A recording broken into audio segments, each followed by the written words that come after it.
Hi friends, welcome to English Study Point. Today in this lecture I am going to talk about William Wordsworth. He belongs to Romantic age, so we associate him under the category of Romantic age critique. And friends, now I am starting with background, and under it I am talking about three factors which was mainly responsible for the spread of romantic movement. So first factor, industrialisation and urbanisation. So पहला factor था industrialisation and urbanisation. London became centre of industrial development. London में जो है काफ़ी ज़्यादा अब industries जो है इस्टेब्लिश हो रही थी. लोगों ने क्या करना शुरू किया, अब वो जो है धीरे धीरे विलेज से शिफ्ट होकर जो है अब काम की तलाश में यानी जॉब सर्च के पर्पज़ से जो है अब सिटीज़ में माइग्रेट होने लगे थे. अब वो जो है विलेज को छोड़ रहे थे एंड सिटीज़ में आकर मतलब शिफ्ट होने लगे थे. क्या हुआ, धीरे धीरे वो जो है नेचर से डिटैच होते चले गए. यानी वो जो है नेचर से उन्होंने क्या किया, नेचर को मतलब अपने आप को जो है नेचर से सेपरेट कर लिया, क्योंकि वो अब जो है सिटीज़ में आकर रहने लगे थे जॉब के पर्पज़ से.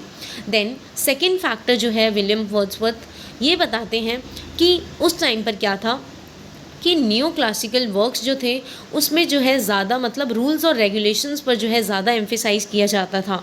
इस चीज़ को जो है विलियम वर्ड्सवर्थ डिसलाइक किया करते थे. एंड उस टाइम पर क्या था, there was strict definition of what is poetry, कि जब भी पोएट्री का फॉर्मेशन होता था स्ट्रिक्ट रूल्स एंड रेगुलेशन को फॉलो करके जो है पोएट्री को कंस्ट्रक्ट किया जाता था. इस चीज़ को भी काफ़ी ज़्यादा विलियम वर्ड्सवर्थ अपोज करते हैं.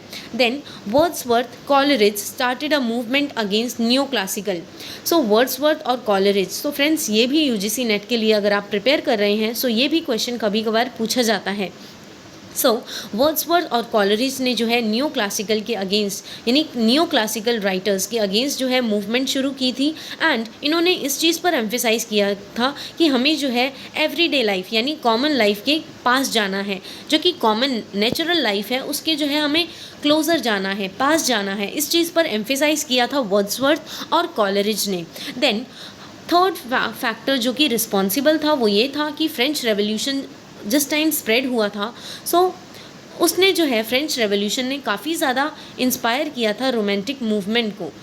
Romantic movement was inspired by the ideals of French revolution. French revolution के टाइम पर जो है कुछ आइडियल्स रखे गए थे. आइडियल्स सेट किए गए थे जिससे जो है रोमांटिक मूवमेंट जो है काफ़ी ज़्यादा इंस्पायर्ड हुई. There was shake up of the foundation of old hierarchical structure, कि ओल्ड हायरार्कल स्ट्रक्चर जो था अब शेकअप हो गया था. And they talk about individual. French revolution में जो है आपको पता होगा कि इंडिविजुअल फ्रीडम, इक्वालिटी, ये सारे जो है आइडियल्स पे जो है काफ़ी ज़्यादा जो है एम्फेसाइज किया जाता था. एंड इन्हीं आइडियल से जो है रोमांटिक मूवमेंट कि जो मतलब जो क्रिटिक्स थे इन्हीं आइडियल्स से जो है काफ़ी ज़्यादा इंस्पायर हुए थे.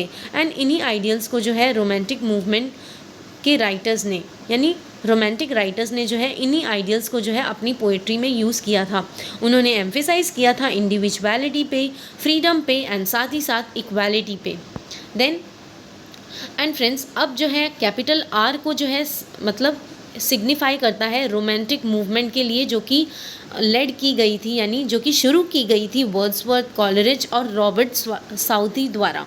देन स्मॉल आर जो है वो सिग्निफाई करता है लव और रोमांटिक आइडिया को. फ्रेंड्स ये भी जो है यूजीसी नेट में इंग्लिश लिटरेचर में प्रीवियस ईयर्स में पूछा गया क्वेश्चन था. इस लेक्चर के साथ साथ मैं इंपॉर्टेंट क्वेश्चंस को भी कवर करने की कोशिश करती हूँ.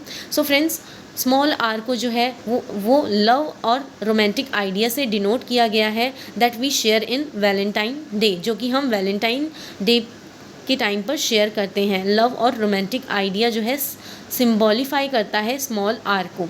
This movement was a break away from old norms and beliefs, कि ये जो रोमांटिक मूवमेंट थी इस मूवमेंट में जो है जितने भी ओल्ड नॉर्म्स थे यानी ओल्ड आइडियाज़ थे और साथ ही साथ ट्रेडिशनल बिलीव्स थी उन्हें क्या किया गया, ब्रेक कर दिया गया. और अब जो है मतलब काफ़ी ज़्यादा रेवोल्यूशन आने लग गया मतलब आइडियाज़ में, लोगों के आइडियाज़ में. People thought about the society in 18th century Europe. अब जो है लोग जिस तरह से 18th सेंचुरी यूरोप में जिस तरह से ट्रेडिशनल ओल्ड नॉर्म्स को और ओल्ड बिलीव्स को फॉलो करते थे, अब लोगों की जो है थिंकिंग में मतलब अब जो है लोग मतलब और भी ज़्यादा जो है अपनी थिंकिंग में जो है रिफॉर्म लेकर आए थे, वो थोड़े मॉडर्न बन चुके थे। So this movement was a break away from old norms and beliefs by revolutionising people's thought, कि इस मूवमेंट ने जो है लोगों के थॉट्स के अंदर जो है क्रांति लाकर रख दी थी। And about the society in 18th century Europe. Then अब हम बात करते हैं introduction to preface of lyrical ballads. So इसके बारे में हम बात करते हैं। सो ये lyrical introduction to preface of lyrical ballads क्या था? ये पोएम्स का कलेक्शन था जो कि वर्ड्सवर्थ ने और कॉलरिज ने साथ में मिलकर लिखा था। सो फ्रेंड्स, इस पर भी क्वेश्चन आता है कि introduction to preface of lyrical ballads जो वर्क है ये किसने लिखा? सो वर्ड्सवर्थ एंड कॉलरिज ने जो है ये एक सबसे पहले तो ये एक पोएम्स का कलेक्शन है जो कि वर्ड्सवर्थ और कॉलरिज ने साथ में मिलकर लिखा था। देन इसका फर्स्ट वॉल्यूम जो है विदाउट एनी प्रीफेस जो है अपीयर हुआ था, यानी आया था। देन फिर इसका second volume of poetry collection आया जो कि 1801 में आया था, जिसमें प्रीफेस जो था इंक्लूडेड था। सो फ्रेंड्स, इन पॉइंट्स को ध्यान में रखना।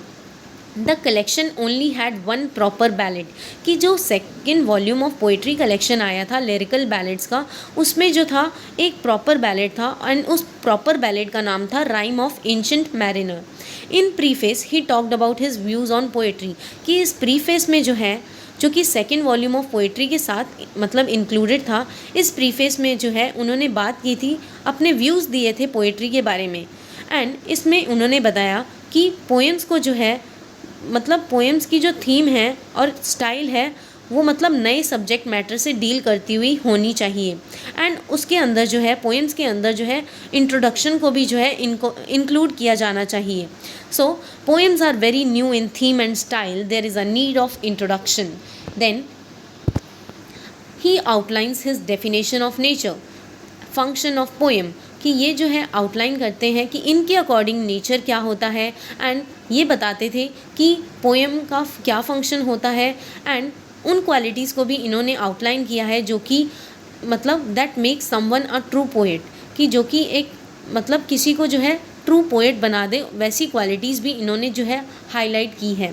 Then preface to lyrical ballad is considered as the romantic manifesto on poetry and society, कि ये जो प्रीफेस टू लिरिकल बैलेड्स है ये जो है कंसीडर किया गया romantic manifesto. So friends, manifesto का मतलब होता है कि मतलब अगर मतलब कोई पॉलिसी है, सो पॉलिसी के बारे में जो है स्टेटमेंट देना एंड उस पॉलिटिकल स्टेटमेंट को जो है पब्लिक के सामने डिक्लेयर करना, और डिक्लेयर करते समय जो है मतलब पॉलिसी और साथ ही साथ उस पॉलिसी के एम्स को जो है पब्लिक के सामने बताना, that is called as romantic manifesto. So मैं इस चीज़ को फिर से एक्सप्लेन करना चाहूँगी। रोमांटिक मैनिफेस्टो क्या होता है कि एक तरह की पॉलिटिकल स्टेटमेंट होती है जिसमें जो है पब्लिकली जो है लोगों के सामने पॉलिसीज़ को डिक्लेयर किया जाता है, एंड पॉलिसीज़ को डिक्लेयर करने के साथ साथ उन पॉलिसीज़ के एम्स को भी जो है पब्लिक के सामने डिक्लेयर किया जाता है, that is called as manifesto. And ये जो प्रीफेस टू लिरिकल बैलेड्स था ये एक तरीके का रोमांटिक मैनिफेस्टो था पोइट्री और सोसाइटी के बारे में, कि किस तरह से जो है पोइट्री को कंस्ट्रक्ट किया जाना चाहिए, एंड पोइट्री के साथ साथ जो है ये भी बताया गया था कि किस तरीके से जो है सोसाइटी को जो है मतलब रहना चाहिए, सोसाइटी के अंदर रहने वाले लोगों को किस तरीके से लाइफ को जीना चाहिए। सो ये जो प्रीफेस टू लिरिकल बैलेड्स था ये एक तरीके का रोमांटिक मैनिफेस्टो था, यानी पब्लिकली जो है वर्ड्सवर्थ जो है इस मतलब लिरिकल बैलेड्स के थ्रू जो है ये डिक्लेयर करना चाहते थे कि किस तरह से जो है पोइट्री को फॉर्म किया जाना चाहिए एक पोएट द्वारा, एंड किस तरीके से जो है एक सोसाइटी के अंदर रहने वाले लोगों को यानी इंडिविजुअल्स को किस तरह से जो है लाइफ को जीना चाहिए। It helps in understanding romantic literary thought, कि इस मतलब इस वर्क के थ्रू यानी प्रीफेस टू लिरिकल बैलेड्स के थ्रू ये अंडरस्टैंड करना काफ़ी ज़्यादा मतलब ईजी हो गया। मतलब ये चीज़ को समझ में आने लगी कि रोमांटिक यानी रोमांटिक लिटरेरी थॉट क्या होता है, जो कि ओरिजिनेट हुआ 18th सेंचुरी में। वर्ड्सवर्थ इज़ एडमायरिंग नेचर, कि वर्ड्सवर्थ जो है नेचर की मतलब तारीफ़ कर रहे हैं और साथ ही साथ एडमायर कर रहे हैं कंट्री साइड को यानी विलेज लाइफ को, जो कि बहुत ज़्यादा सिंप्लिसिटी से डील करती है। बिकॉज ऑफ द सिंप्लिसिटी, क्योंकि आप देखोगे कि नेचर और कंट्री साइड जो है यानी रूरल साइड जो होती है बहुत ज़्यादा सिंप्लिसिटी होती है वहाँ पे, और वहाँ पे जो है it allowed people to be in touch with their own soul, कि अगर हम जो है नेचर के पास यानी सिंप्लिसिटी से जितना जिएंगे तो हम क्या होंगे कि हम जो है अपनी सोल को जो है और भी अच्छे से जो है अंडरस्टैंड कर पाएंगे। हम जो है अपनी सोल के यानी अपनी आत्मा के करीब और भी ज़्यादा मतलब पास चले जाएंगे। It allowed to be in touch with their own soul and experience what is true beauty and life, कि इसके थ्रू यानी नेचर के थ्रू जो है हम ये एक्सपीरियंस कर पाते हैं यानी ये रियलाइज़ कर पाते हैं कि वाकई में एक असल ब्यूटी क्या है और असल लाइफ जीना क्या है। True happiness comes when we connect ourselves to nature, कि वर्ड्सवर्थ का कहना था कि एक सही हैप्पीनेस यानी असल मायने में हैप्पीनेस वो है जब हम अपने आप को नेचर से कनेक्ट कर लें।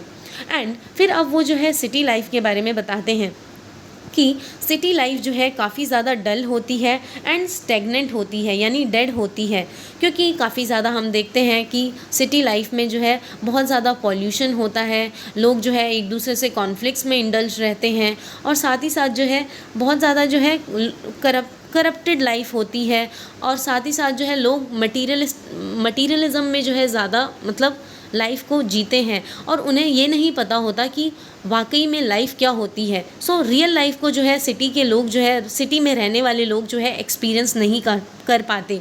सो इस सेंस में लिखा गया है city life made people dull and stagnant, it has reduce them to over working machine, कि सिटी लाइफ में रहकर लोग जो है घंटों काम करते हैं। सो वो जो है सिर्फ और सिर्फ as a over working machine की तरह है जो कि पूरे दिन जो है काम करते रहते हैं, एंड वो जो है इस चीज़ को जो है रिकॉग्नाइज़ ही नहीं कर पाते कि सिंपल ब्यूटी के साथ लाइफ जीना क्या होता है। Who fail to appreciate the simple beauty of life. Then अब हम बात करते हैं कि वर्ड्सवर्थ के अकॉर्डिंग पोएम क्या है।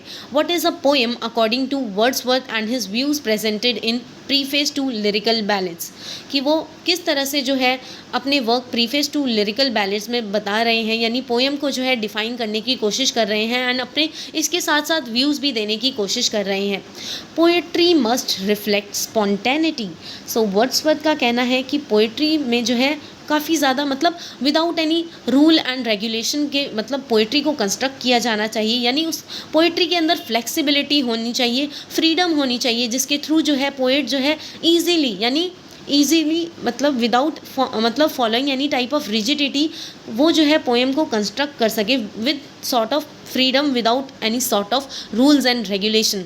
Poetry is overflow of powerful feeling, कि जिस तरीके से हम चीज़ों को फील करते हैं हमारी जो पावरफुल फीलिंग्स है वही क्या है मतलब पावरफुल फीलिंग्स का ओवरफ्लो होना, that is called as poetry according to Wordsworth. Then a poetry is a result of deep and long reflection, कि पोइट्री क्या है, रिजल्ट है डीप और लॉन्ग रिफ्लेक्शन का। यहाँ डीप और लॉन्ग रिफ्लेक्शन क्या है कि डीप रिफ्लेक्शन यानी पोइट्री के थ्रू क्या होता है, एक जो पोएट है वो डीपली जो है सोसाइटी को ऑब्ज़र्व करता है, डीपली जो है अपने अराउंड चीज़ों को ऑब्ज़र्व करने की कोशिश करता है। लॉन्ग रिफ्लेक्शन माने कि वो अपने एक्सपीरियंस से एक पोएट जो है अपने एक्सपीरियंस से जो है पोएट्री को कंस्ट्रक्ट करने की कोशिश करता है। सो इसी सेंस में लिखा है a poetry is a result of deep and long reflection. Then poetry is spontaneous overflow of powerful feeling which is collected in tranquility। so हम जो है पोइट्री को किस तरह से क्रिएट कर सकते हैं, किस तरह से जो है हमारे मन के अंदर जो है पावरफुल फीलिंग्स का क्रिएशन हो सकता है, और किस तरह से हमारी मतलब पावरफुल जो थॉट्स हैं वो ओवरफ्लो होंगे जब हमारा मन जो है वो शांत रहेगा, एकत्र रहेगा, फोकस्ड रहेगा, तभी जो है पोइट्री का कंस्ट्रक्शन हो पाएगा। According to William Wordsworth, the highly sensitive poet is able to experience the beauty of ordinary life. कि सही में अगर कोई सेंसिटिव पोएट है वही तो जो है रियल मतलब ब्यूटी को जो है रियल ऑर्डिनरी लाइफ को जो है एक्सपीरियंस कर पाएगा, और साथ ही साथ जो है जिस तरह से वो एक्सपीरियंस करेगा साथ ही साथ जो है वो अपने इमोशंस को भी कैप्चर करने की कोशिश करेगा जैसे जैसे वो उसके एक्सपीरियंस जो है राइज अप होने शुरू हो जाएंगे. We sit in a calm peaceful space, कि हम जो है एक मतलब एक ऐसे स्पेस में रहें, यानी एक ऐसे स्पेस में बैठे रहें जहाँ पर जो है हम अपने मतलब एकदम वो शांत हो, वो स्पेस एकदम शांत हो और हमारा माइंड एकदम काम हो, यानी एकत्र माइंड हो, तो तभी जो है हम जो है और भी अच्छे से जो है चीज़ों को इमेजिन कर पाएंगे. सो यही कहना है विलियम वर्ड्सवर्थ का. The highly sensitive poet is able to experience the beauty of ordinary life and capture his own emotions as they rise. We sit in a calm peaceful space to use imagination to recollect the emotion. कि अगर हम शांत जगह पर बैठेंगे तब हम जो है हमारी इमेजिनेशन जो है काफ़ी ज़्यादा एक्सपैंड होगी और हम जो है इमोशंस को यानी अपने इमोशंस को जो भी हमने ऑब्ज़र्व किया है उन इमोशंस को और भी अच्छे से रिकलेक्ट कर पाएंगे एंड उसी के बेसिस में जो है हम एक अच्छी पोइट्री का कंस्ट्रक्शन कर पाएंगे according to William Wordsworth. Then अब विलियम वर्ड्सवर्थ बात करते हैं कि एक अच्छा पोएट क्या है. A poet is simply a man, कि एक पोएट क्या है, सिंपली एक इंडिविजुअल इंसान है जो कि स्पीकिंग टू मैन. सो ये मैन जो है प्लूरल है. सो स्पीकिंग टू मैन का मतलब है कि जितने भी सोसाइटी में लोग रह रहे हैं उन्हीं से जो है पोएट पोएट्री के थ्रू बात करने की कोशिश करता है. So a poet is simply a man speaking to other man. A human trying to communicate his perception. Poet क्या है कि एक ऐसा ह्यूमन बीइंग जो कि अपने परसेप्शन को रीडर्स के सामने कम्युनिकेट करने की कोशिश कर रहा है, यानी जो भी उसने सोसाइटी में परसीव करने की कोशिश की है उस पर उसका परसेप्शन फॉर्म होता है, यानी उसकी राय फॉर्म होती है और वही चीज़ जो है वो रीडर्स के सामने कम्युनिकेट करना चाहता है अपनी पोएट्री के through. A human trying to communicate his perception, और साथ ही साथ अपना एक्सपीरियंस, यानी जो भी उसने ट्रुथ और ब्यूटी को एक्सपीरियंस किया है उसे भी जो है मतलब रीडर्स के सामने पोर्ट्रे करने की कोशिश करता है अपनी पोएट्री के थ्रू. एक poet. A human trying to communicate his perception and experience of truth and beauty. Poet differs from a regular people. Yes, poet जो है वो काफ़ी ज़्यादा डिफरेंट होता है ऑर्डिनरी लोगों से, क्योंकि वो जो है बहुत ज़्यादा सेंसिटिव होता है. जो भी उसके अराउंड जो भी चल रहा होता है उसके प्रति वो काफ़ी ज़्यादा सेंसिटिव होता है और काफ़ी ज़्यादा एक्सट्रीम में वो जो है एंथुजियास्टिक होता है, यानी उसके अंदर जो है वाइटैलिटी होती है और साथ ही साथ जो है वो बिल्कुल सॉफ्टनेस से भरा होता है. फिल्ड विथ टेंडरनेस, यानी सॉफ्टनेस से भरा होता है. He has great knowledge of human nature, कि उसके अंदर ये इंसाइट होते हैं कि किस तरह से जो है मतलब उसके अंदर जो है ये नॉलेज होती है कि कैसा जो है ह्यूमन नेचर होता है, और साथ ही साथ deep connection with his own feelings, कि एक पोएट का जो है मतलब अपनी फीलिंग्स से काफ़ी ज़्यादा गहरा रिश्ता होता है और साथ ही साथ फीलिंग्स के साथ साथ उसके मूड से उसके इमोशन से जो है एक पोएट का काफ़ी ज़्यादा डीप कनेक्शन होता है. सो इस सेंस में लिखा है deep connection with his own feelings, mood and emotion arise in the response of these outer happenings, कि उसके अंदर जो है मतलब एक पोएट के अंदर जो है इमोशंस कैसे डराइव होते हैं, जो भी वो अपने अराउंड यानी जो भी वो आउटर हैपनिंग्स को देखता है सो उसी के बेसिस पे एक पोएट के जो है इमोशंस जो है अराइज होते हैं. एंड इमोशंस अराइज होने के साथ साथ वो क्या करता है कि एक ट्रैंक्विल प्लेस में जो है वो बैठकर जो है उन इमोशंस को जो कि उसके आउटर हैपनिंग्स के हिसाब से जो इमोशंस फॉर्म हुए हैं उन्हें जो है शांति से जो है ऑब्जर्व करके जो है वो पोइट्री को मतलब पेन डाउन करने की कोशिश करता है.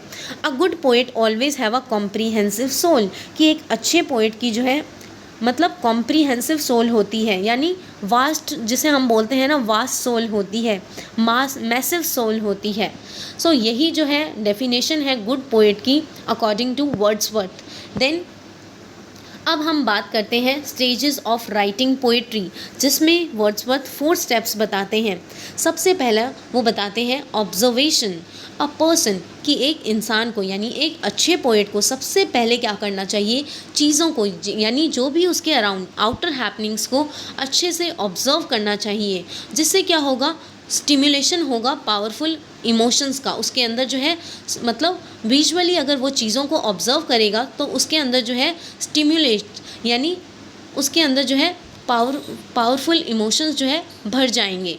So a person observation object must stimulate powerful emotion, कि एक इंडिविजुअल जब भी ऑब्जर्व करे, जब भी किसी ऑब्जेक्ट को मतलब आउटर हैपनिंग्स में ऑब्जर्व करता है, सो वो उसको हेल्प करते हैं उसके पावरफुल इमोशंस को स्टिमुलेट करने में।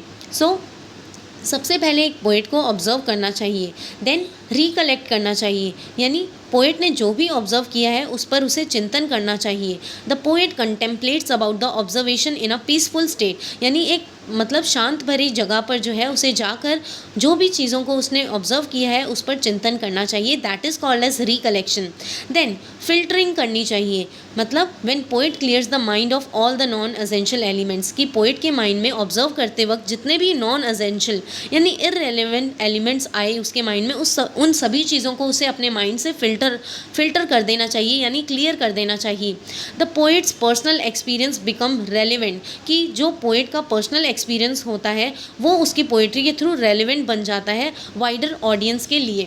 देन इमेजिनेटिव एक्साइटमेंट होती है पोएट के अंदर, इमेजिनेटिव एक्साइटमेंट होनी चाहिए, यानी उसे जो है मतलब अपने थॉट्स को जो है जिस तरीके से वो इमेजिन करने की कोशिश कर रहा है, उसे जो है इमेजिन करते समय जो है ऐसे वर्ड्स का भी मतलब ध्यान में रखना चाहिए, जिसके थ्रू जो है लोग भी जो है अगर उसकी पोएट्री पढ़े तो वो भी जो है इमेजिनेशन से भर पाए, यानी लोग जो है उस पोएट को जो है कनेक्ट कर पाए, यानी पोएट जो है क्या कहने की कोशिश कर रहा है उससे जो है अपने आप को कनेक्ट कर पाए, यानी रीडर्स जो है अपने आप को कनेक्ट कर पाए।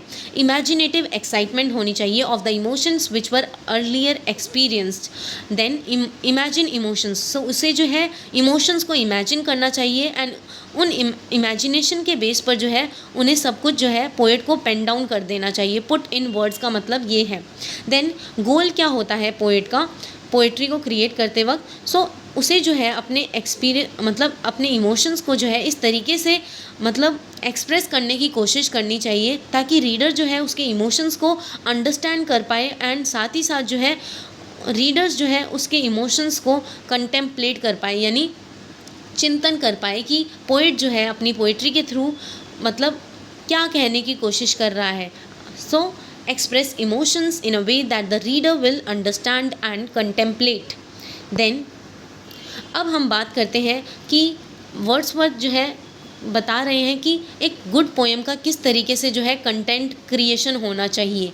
Poetry can capture any and every subject, कि वर्ड्सवर्थ कहते हैं कि एक पोएट्री के अंदर जो है हर तरीके का सब्जेक्ट जो है इन्वॉल्व रहता है। That is of the interest of the mind. So that is of the interest of the mind का मतलब है कि जब भी एक पोएट जो है पोएट्री को मतलब पोएट्री को कंस्ट्रक्ट करने की कोशिश करें, सो ऐसे सब्जेक्ट को चुने, यानी किसी भी ऐसे सब्जेक्ट को चुने जो कि मतलब जिसे पढ़कर जो है इंटरेस्टेड हो रीडर्स, जिसे पढ़ने में रीडर्स इंटरेस्टेड हो। सो इस लाइन का कहने का मतलब ये है, poetry can capture any and every subject that is of the interest of the mind. Poetry can add meaning to a subject, कि पोएट्री जो है इस तरीके मतलब पोएट्री के अंदर जो है इस तरीके का सब्जेक्ट होना चाहिए जो कि लोगों की यानी रीडर्स की लाइफ को मीनिंगफुल बना सके and therefore make it poetic, कि पोएट्री को जो है पोएटिक बना दिया जाना चाहिए। It does not matter whether the subject is poetic, कि वर्ड्सवर्थ कहते हैं कि ये मैटर नहीं करता कि सब्जेक्ट जो है पोएटिक है या नहीं, rather whether the poet can add meaning to the subject, कि ये भी नहीं मैटर करता कि एक पोएट जो है सब्जेक्ट को मीनिंगफुल बनाने की कोशिश कर रहा है in such a way that the subject will become poetic, कि कहने का मतलब है कि it does not matter whether the subject is poetic, rather whether the poet can add meaning to the subject in such a way that the subject will become poetic, कि मतलब कहने का मतलब ये है कि पोइट्री के अंदर जो है इस तरीके का सब्जेक्ट होना चाहिए जो कि लोगों की लाइफ को मीनिंगफुल बना ले और साथ ही साथ जो है उस जो कि पोएट ने सब्जेक्ट चूज़ किया है वो सब्जेक्ट भी इस तरीके का होना चाहिए जिसके थ्रू जो है वो सब्जेक्ट भी पोइटिक बन जाए, will become poetic. He is tired of the highly elevated topics, कि कहने का मतलब है कि जो मतलब हाईली कॉम्प्लेक्स टॉपिक होते हैं ना, सो उनको जो है नहीं यूज़ किया जाना चाहिए, which were use by the new classical poets and the complicated language. So Wordsworth कहते हैं कि हाईली कॉम्प्लेक्स डिफ़िकल्ट टॉपिक्स को जो जिस तरह से न्यू क्लासिकल पोइट्स जिस तरीके से यूज़ कर रहे थे कॉम्प्लिकेटेड लैंग्वेज के साथ, उन्हें भी जो है यूज़ नहीं किया जाना चाहिए अगर एक गुड पोएम को कि कंटेंट को अगर हमें कंस्ट्रक्ट करना है तो। We need to make poetry ordinary. So जो हमारी पोएट्री हो उसका सब्जेक्ट जो है ऑर्डिनरी लाइफ से डील करता हुआ होना चाहिए। All the extra ordinary things should be left aside, कि जितने भी कॉम्प्लेक्स एक्स्ट्रा ऑर्डिनरी चीज़ें हैं पोइट्री को कंस्ट्रक्ट करते समय जो है उन्हें जो है मतलब दूर रख दिया जाना चाहिए। Wordsworth found inspiration from everyday figures of everyday life, कि वर्ड्सवर्थ को जो है पोइट्री लिखने के लिए किसने इंस्पायर किया, जो भी एवरीडे लाइफ के फिगर्स थे उन्होंने जो है वर्ड्सवर्थ को इंस्पायर किया एक पोइट्री को लिखने में। Wordsworth poetry flow to admire the simple beauty, कि वर्ड्सवर्थ जो है उनकी पोइट्री में जो है वो सिंपल ब्यूटी को प्रेज़ कर रहे हैं जो कि एग्जिस्ट करती है डेली लाइफ में, डेली नेचुरल लाइफ में, और वही जो है वर्ड्सवर्थ के लिए परफेक्ट सब्जेक्ट मैटर है एक अच्छी पोएम के लिए। Then the purpose of the collection was to write poem that deals with things that happen in daily life, कि ये जो लिरिकल बैलेड्स का कलेक्शन है इसे कलेक्ट करने का पर्पस यही था कि मतलब ऐसी पोएम को लोगों के सामने दिखाना यानी प्रेजेंट करना जो कि डेली लाइफ से जो है डील करती हो। And themes from common life can become poetic, कि वर्ड्सवर्थ बता रहे हैं कि जो मतलब पोइट्री के अंदर जो है इन थीम्स को चुना जाना चाहिए जो कि कॉमन लाइफ से डील करते हो, जो कि साथ ही साथ जो है एक पोइट्री को पोइटिक बना देता है, और साथ ही साथ जो है इससे राइटर्स जो होते हैं वो कंटेम्पलेट कर पाते हैं किसी चीज़ पर यानी चिंतन कर पाते हैं। When we talk about things which is closer to nature, जब हम मतलब इस चीज़ मतलब ऐसी चीज़ों के बारे में बात करते हैं जो कि नेचर से काफ़ी क्लोज हों, तो हम जो है इस तरीके से फील करते हैं हम जो है हमारी सोल के और भी करीब आ गए हैं। सो कहने का मतलब है कि अगर हम अपने आप को जो है कि हम जो है हाँ ऐसा फील करते हैं कि हम जो है when we talk about things which is closer to nature, कि अगर हम जो है किसी ऐसी चीज़ पर बात करते हैं जो कि नेचर के क्लोज हों, तब हम साथ ही साथ उसके साथ ये भी फील करते हैं कि हम जो है हमारी सोल के यानी आत्मा के और भी करीब आ गए हैं, यानी हम जो है अपने आप को अंडरस्टैंड करने लगे हैं। अगर हम जो है नेचर के पास जाएंगे तो हम जो है सेल्फ रियलाइजेशन कर पाएंगे, ऐसा वर्ड्सवर्थ का कहना है। देन अब हम बात करते हैं कि डिक्शन क्या होता है अकॉर्डिंग टू विलियम वर्ड्सवर्थ, कि किस तरीके से जो है पोइट्री की लैंग्वेज होनी चाहिए, किस तरीके की लैंग्वेज को पोइट्री में यूज़ किया जाना चाहिए, किस तरीके की फॉर्म होनी चाहिए और किस तरीके की स्टाइल होनी चाहिए एक पोएम की। सो यूज़ ऑफ लैंग्वेज को बोला जाता है diction. It is the choice of words, कि एक पोइट्री को कंस्ट्रक्ट करते समय विलियम वर्ड्सवर्थ बता रहे हैं कि मतलब पोइट के पास फ्रीडम होनी चाहिए, यानी वो जो है अपनी मर्ज़ी से जो है वर्ड्स को चुन सकता है, फ्रेजेस को चुन सकता है, सेंटेंसेस को सेंटेंस स्ट्रक्चर को, फिगर ऑफ स्पीच को जो है अपनी मर्ज़ी से चुन सकता है यानी चूज़ कर सकता है। Diction of poetry and prose is the same. So वो बता रहे हैं कि पोइट्री और प्रोज का डिक्शन जो है यानी मतलब पोएट्री और प्रोज का जो है स्टाइल और फॉर्म होनी चाहिए वो बिल्कुल सेम होनी चाहिए। एंड वो क्रिटिसाइज़ करते हैं न्यू क्लासिकल राइटर्स को जैसे कि पोप और ड्राइडन को, क्योंकि ये जो है मतलब आर्टिफिशियल और अननेचुरल लैंग्वेज का यूज़ किया करते थे। देन वो बता रहे हैं कि पैशन या फिर इमोशन जो है इस तरीके के होने चाहिए जो कि हमारी मतलब जो भी मतलब हमारा जो पोइट्री का सब्जेक्ट होना चाहिए, सो उस सब्जेक्ट के थ्रू जो है इस तरीके के इमोशंस जो है या फिर पैशन को क्रिएट किया जाना चाहिए जो कि हमारे डिक्शन को यानी हमारे लैंग्वेज के स्टाइल को जो है मतलब मूव ऑन कर दे।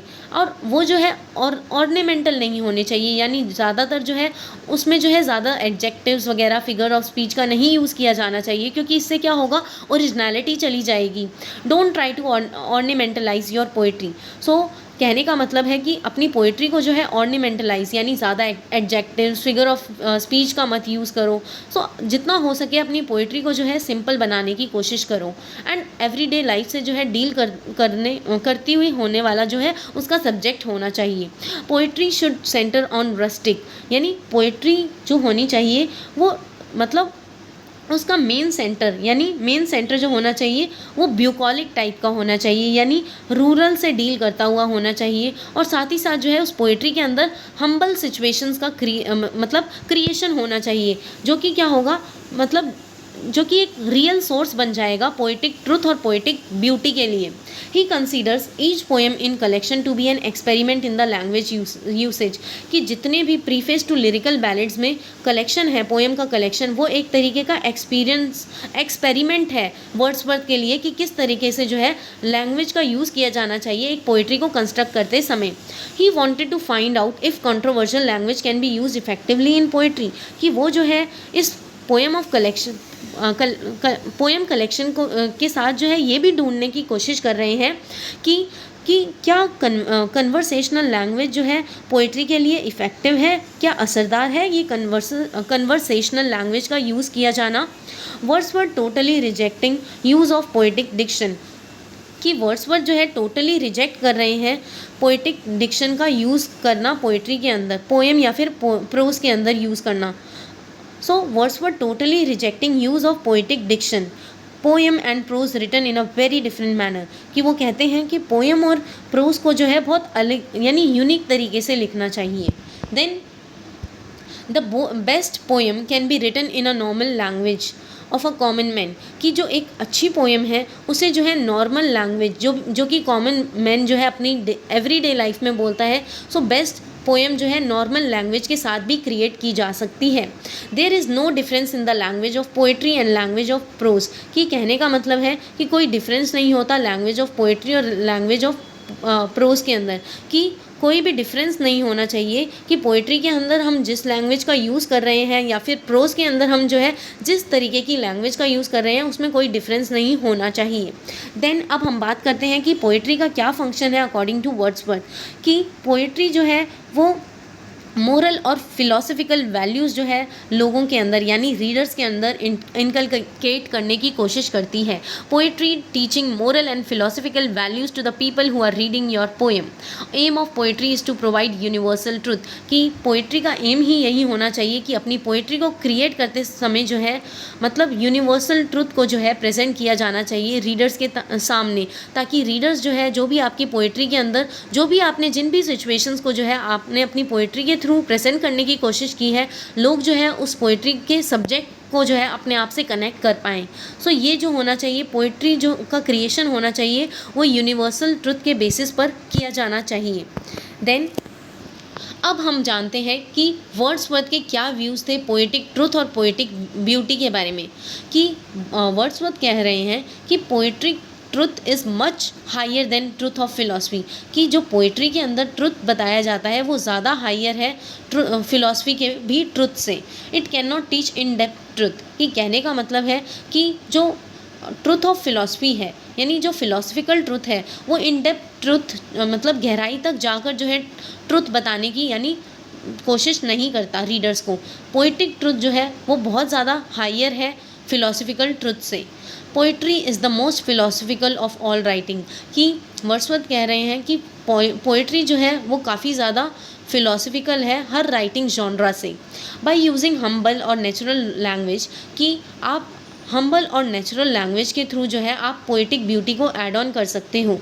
When you use normal language and talk about high things कि आप जो है नॉर्मल लैंग्वेज का यूज़ करो और साथ ही साथ मतलब हाई थिंग्स के बारे में यानी मतलब हाई सब्जेक्ट्स के बारे में जो है नॉर्मल लैंग्वेज के यूज़ करके जो है आप हाई सब्जेक्ट्स के बारे में डिस्कस करते हो पोइट्री के अंदर। देन अब हम बात करते हैं concept of spots of time क्या है। So movements when we feel so connected to nature कि स्पॉट्स ऑफ टाइम क्या है, एक तरीके के हमारी लाइफ में आने वाले ऐसे मूवमेंट्स हैं, कुछ ऐसे क्षण हैं जिसमें हम जो है अपने आप को नेचर से कनेक्ट हुआ देखते हैं। So concept of spots of time जो है ये लिया हुआ है वर्ड्सवर्थ के प्रील्यूड के चैप्टर नंबर 12 से। सो फ्रेंड्स, ये भी यूजीसी में पूछा जाता है। In our existence there are spots of time, कि कहने का मतलब है कि हमारे एग्जिस्टेंस में कुछ ऐसे रेयर मूवमेंट्स आते हैं जो कि हमारे मतलब कुछ ऐसे मूवमेंट्स आते हैं जिसमें हम अपने आप को जो है नेचर के मतलब के पास जो है नेचर से कनेक्टेड मतलब फील करने लग जाते हैं। सो उनसे क्या होता है कि हमारी जो है विविड मेमोरीज बनती चली जाती है। यानी विविड मेमोरीज का मतलब क्या है, मतलब स्पॉट्स ऑफ टाइम से क्या होता है कि हमारी विविड मेमोरीज़ का क्रिएशन होता है जो कि हमारे अंदर प्रोड्यूस करती है पावरफुल फीलिंग्स को, या फिर स्ट्रॉन्ग फीलिंग्स को जो है हमारे अंदर क्रिएशन होता है। Then compression of time the heightened senses, कि इसके थ्रू क्या होता है कि हम जो है टाइम को कंप्रेस कर सकते हैं, यानी टाइम को जो है प्रेस ऑन कर सकते हैं। यानी इन मूवमेंट्स को जो है हम, यानी स्पॉट्स ऑफ टाइम को जब हम अपने आप को जो है नेचर से कनेक्टेड पाया हुआ देखेंगे तो इससे क्या होगा, हम जो है इन मूवमेंट्स को जो है कंप्रेस कर देंगे। यानी इन मूवमेंट्स को जो है हम ऐसा फील करने लग जाएंगे कि ये हम मूवमेंट जो है हमारी लाइफ में हमेशा ऐसे ही रहें और हमेशा फ्रीज्ड रहे, कि ऐसे मूवमेंट जो है हमारी लाइफ में बार बार आते रहें। So compression of time the heightened senses, then the feelings of being inside something important, कि जो हमारी फीलिंग्स हैं इनसाइड फीलिंग्स वो ज़्यादा इंपॉर्टेंट है, वो ज़्यादा मैटर करती है। He experience spots of time consistently in nature, कि वो वर्ड्सवर्थ जो है इन टाइम को यानी स्पॉट्स ऑफ टाइम को जो है नेचर के अराउंड जो है फील करते थे। Although many calls his experience mystical, कि मतलब बहुत सारे लोग जो है उनके यानी वर्ड्सवर्थ के इन एक्सपीरियंस को जो है मिस्टिकल यानी रहस्यमय समझते थे। Wordsworth denied any supernatural elements to movement, और वर्ड्सवर्थ जो है ऐसी किसी भी यानी ऐसी मतलब अपने इन मिस्टिकल एक्सपीरियंस को जो है मना कर रहे हैं कि ये ऐसे कोई स्पिरिचुअल सुपर नेचुरल एलिमेंट्स है ही नहीं। वो कह रहे हैं कि सिर्फ और सिर्फ जो है वो नेचर के अराउंड जो है रहकर जो है इन स्पॉट्स ऑफ टाइम को जो है इमेजिन कर पाते हैं, जिनको कुछ लोग बता रहे हैं कि ये जो एक्सपीरियंस है वर्ड्सवर्थ के, ये एक्सपीरियंस को जो है मिस्टिकल बताने की कोशिश कर रहे हैं कुछ लोग। सो मिस्टिकल यानी रहस्यमयी। स्पॉट्स ऑफ टाइम यानी रेयर मूवमेंट जो हमारी लाइफ में आते हैं, जो कि एक बार जो है मतलब पूरी लाइफ में आते हैं, grounded in this earth just like all the important elements of earth sacred movements that are made holy by their mysterious ability, कि ये जो स्पॉट्स ऑफ टाइम है इन्हें एसोसिएट कर रहे हैं, इनके अंदर जो है एबिलिटी होती है मिस्टीरियस होली एबिलिटी यानी स्पिरिचुअल एबिलिटी होती है, कि ये जो है हमें नरिश यानी नर्चर करने की कोशिश करते हैं, हमारे माइंड बॉडी हार्ट सोल को रिपेयर करने की कोशिश करते हैं। ऐसे स्पॉट्स ऑफ टाइम जब हम अपने आप को जो है नेचर से कनेक्ट कर देते हैं, सो इस मतलब हम जब अपने आप को नेचर से कनेक्ट कर देते हैं सो उन्हें ये मतलब एसोशिएट कर रहे हैं, ये एक तरीके की मतलब स्पिरिचुअल मिस्टीरियस एबिलिटी है जिसके थ्रू वो जो है अपने आप को मतलब नर्चर कर रहे हैं, अपनी सोल माइंड हार्ट बॉडी को रिपेयर करने की कोशिश कर रहे हैं। When time goes bye it still stands in our memory this moments, कि जैसे ही टाइम बीतता भी चला जाता है बट ये जो मेमोरी होती है ये एवरलास्टिंग मेमोरी होती है, जिन्हें हम जो है कभी भी नहीं भूल सकते। Touch us one can touch us at the core of our being, कि हमारी सोल को जो है इतना ज़्यादा टच कर देते हैं कि हम जो है अपनी लाइफ में जो है ट्रांसफॉर्मेशन लाने की कोशिश करते हैं, हम अपने आप को बदलने की कोशिश करते हैं। Then time seemingly become compressed और कंसनट्रेटेड, कि इसके थ्रू क्या होता है टाइम जो है बहुत ज़्यादा कंप्रेस्ड हो जाता है, यानी हम जो है बहुत ज़्यादा कंसनट्रेटेड हो जाते हैं इन मूवमेंट्स को जब हम एक्सपीरियंस करते हैं। When the senses become heightened, कि हमारे सेंसेस जो है और भी हाइटेंड हो जाते हैं, यानी हमारे सेंसेस जो है मतलब बहुत ज़्यादा जो है कॉन्शियस हो जाते हैं हम अपने बारे में। और when life seemingly has a deeper meaning, जब हम जो है ये रियलाइज़ कर पाते हैं कि लाइफ का जो है सही में सही मायने में जो है एक डीपर मीनिंग जो है मतलब लाइफ का जो है एक डीपर मीनिंग होता है, ये चीज़ जो है हम रियलाइज़ करने लग जाते हैं जब हम अपने आप को नेचर के अराउंड पाया हुआ देखते हैं। तो अब हम बात करते हैं कि मैथ्यू आर्नल्ड क्या बोलते हैं। Great Victorian poet and critic called, कि मैथ्यू आर्नल्ड जो थे वो एक ग्रेट विक्टोरियन पोएट थे और साथ ही साथ क्रिटिक थे जिन्होंने वर्ड्सवर्थ के बारे में बताया कि Wordsworth greatest poet after Shakespeare and Milton, कि शेक्सपियर और मिल्टन के बाद वर्ड्सवर्थ जो है वो ग्रेटेस्ट पोएट है। वर्ड्सवर्थ क्रिटिसाइज्ड मिल्टन, कि वर्ड्सवर्थ जो है क्रिटिसाइज़ करते हैं मिल्टन को एंड साथ ही साथ जो है प्रेज़ करने की कोशिश करते हैं मिल्टन को पोएम में, और कहते हैं कि मिल्टन की जो सोल है वो स्टार की तरह थी। Thy soul was like a star. So friends, ये भी जो है क्वेश्चन आता है यूजीसी नेट में कि ये लाइन जो है किसने बोली थी। Thy soul was like a star and dwells apart that thou has a voice whose sound was like the sea pure. कि तुम्हारी जो सोल है वो स्टार की तरह है एंड ड्वेल्स अपार्ट, वो जो है मतलब जो सभी से जो है मतलब दूर रहती है, और आपकी जो वॉइस है वो जो है सी की तरह प्योर है और हेवन की तरह नेकेड है और मेजेस्टिक फ्री है in cheerful godliness. He address to John Milton. कि ये पूरी लाइन जो है वर्ड्सवर्थ जॉन मिल्टन को मतलब एड्रेस करने की कोशिश कर रहे हैं। He is not fully recognised at home, he is not recognised at abroad, yet I formally believe that the poetic performance of William Wordsworth is after that of Shakespeare and Milton. So ऐसा Matthew Arnold बोलने की कोशिश कर रहे हैं कि उन्हें जो है रिकॉग्नाइज़ नहीं किया जाता था उनके खुद के घर में, ना ही दूसरी कंट्रीज़ में उन्हें रिकॉग्नाइज़ किया जाता था, बट मैथ्यू अर्नोल्ड जो है उनकी परफॉर्मेंस पर जो है विश्वास रखते हैं और बताते हैं कि मतलब शेक्सपियर और मिल्टन के बाद जो है वर्ड्सवर्थ की सबसे ग्रेटेस्ट पोजीशन है पोएट के अंदर। सो पोएट में he is not fully recognized at home, he is not recognized at abroad, yet I firmly believe that the poetic performance of William Wordsworth is after that of Shakespeare and Milton undoubtedly most considerable in our language। ऐसा जो है Matthew Arnold William Wordsworth के बारे में कह रहे हैं।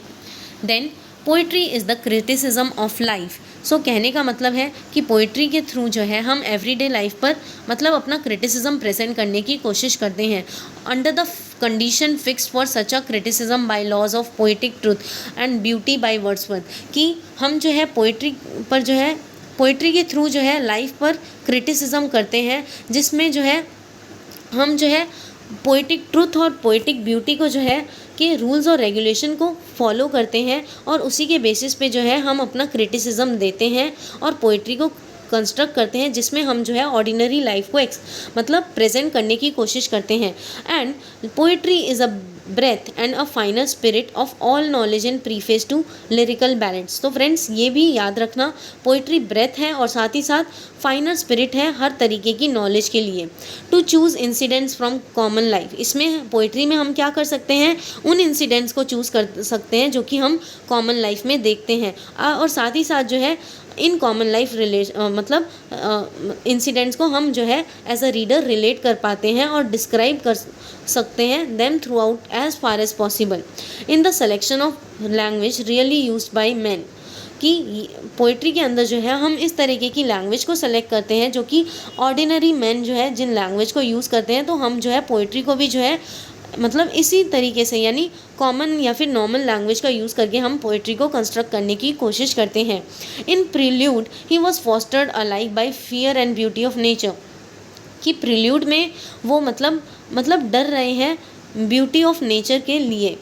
सो and sweet is the lore which nature brings our meddling interest. कि मिठास जो है वो जो है नेचर हमारे अंदर मिठास लेकर आता है। अवर मेडलिंग इंटरेस्ट का मतलब है कि नेचर हमारे इंटेलेक्ट के अंदर इंटरफेयर करता है, हमारे मतलब इंटेलेक्ट के अंदर यानी हमारे मन के अंदर, हमारे माइंड सोल बॉडी के अंदर एक मिठास लेकर आता है। Mishaps the forms of things. कि ये जो है मतलब जितने भी प्रॉपर फॉर्म ऑफ थिंग्स हैं उन्हें मिसहैप कर देता है, यानी we murder to dissect nature. और साथ ही साथ जो है पोइट्री के थ्रू हम जो है प्लेजर फील कर सकते हैं, ऐसा प्लेजर जो कि ज़्यादा सुपीरियर हो इंट्रूसिव ह्यूमन इंक्वायरी से। कि जिस तरीके से जो है ह्यूमन बींग्स जो है मतलब इंट्रूड करने की कोशिश करते हैं, यानी दूसरे ह्यूमंस के बारे में जो है इंक्वायर करने की कोशिश करते हैं, यानी घुसपैठ करने की कोशिश करते। सो इससे अच्छा यानी बेटर वे जो है वो पोएट्री बता रहे हैं विलियम वर्ड्सवर्थ, कि जिसके थ्रू जो है हम नेचर के और भी करीब आ जाते हैं और हमारे मन के अंदर जो है मिठास को क्रिएट कर देता है और मर्डर कर देता है डिसेक्टिव नेचर को, और मतलब प्रोवाइड करता है मतलब ऐसा प्लेजर जो कि ह्यूमन इंक्वायरी मतलब इंट्रूसिव ह्यूमन इंक्वायरी से भी ज़्यादा सुपीरियर हो। सो इस तरीके की जो है मतलब पोइट्री जो है हेल्प करता है हमारे मतलब इंटेलेक्ट में। देन फ्रेंड्स, इसी के साथ ये लेक्चर ओवर होता है। And friends, please don't forget to like, share, comment and subscribe.